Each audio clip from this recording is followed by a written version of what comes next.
The Straw Cape. In a quiet village nestled in the snowy mountains of northern Japan lived a boy named Takeo.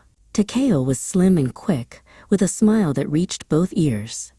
He spent his days playing clever tricks on the local farmers, hiding their sandals, or swapping their salt for sugar. Despite his mischief, the villagers couldn't help but smile at his infectious laughter, finding his high-spirited antics quite entertaining. One evening, his mother, Chio, sat him down by the hearth. She was a gentle woman who spoke with the wisdom of the mountains.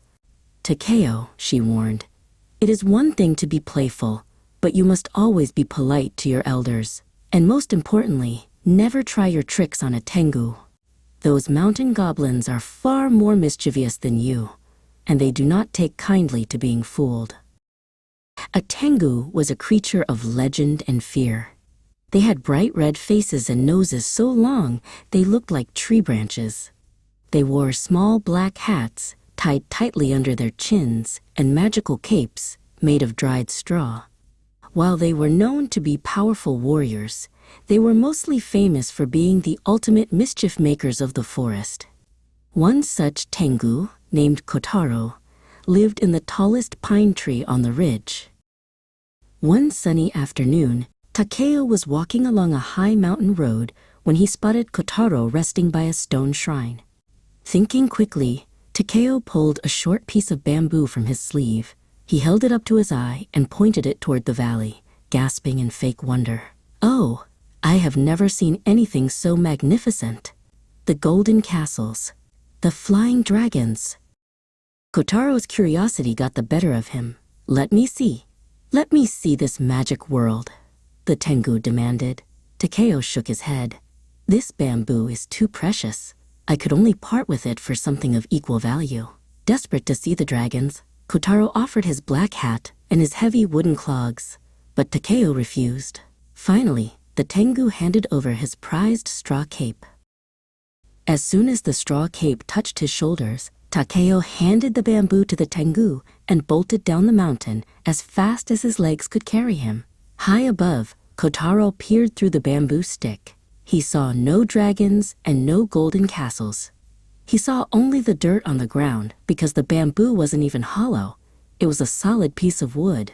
The tengu let out a roar of red-faced fury that shook the trees. Takeo stopped near the village gates to catch his breath. He draped the straw cape over his shoulders and looked down. He gasped. He couldn't see his own feet. He realized the legend was true. The tengu's straw cape was a cloak of invisibility. He waved his hand in front of his face, but there was nothing there but the shimmering air of the afternoon. Takeo decided to have some fun. In the village, a man named Jiro was carrying a heavy basket of apples. Suddenly, the basket lifted into the air and began to dance. Jiro fell backward in shock, clutching his head. Nearby, a laundry line began to spin in circles. The villagers whispered in fear, convinced that their peaceful home had become haunted by restless spirits. That night, while Takeo slept, Chio found the old, ragged straw cape on the floor. Thinking it was just a piece of rubbish, she tossed it into the hearth. When Takeo woke and saw the charred remains, he wailed in grief. But as he touched the soot, he noticed his finger vanished. He quickly smeared the black ashes all over his skin, and once again, he became completely invisible. Feeling bold, Takeo sneaked into a village feast. He found a large vat of strong, spicy rice wine and began to drink deeply. The wine was so potent and sharp that it made his head spin and his throat burn. His eyes began to sting, and heavy tears started to roll down his cheeks.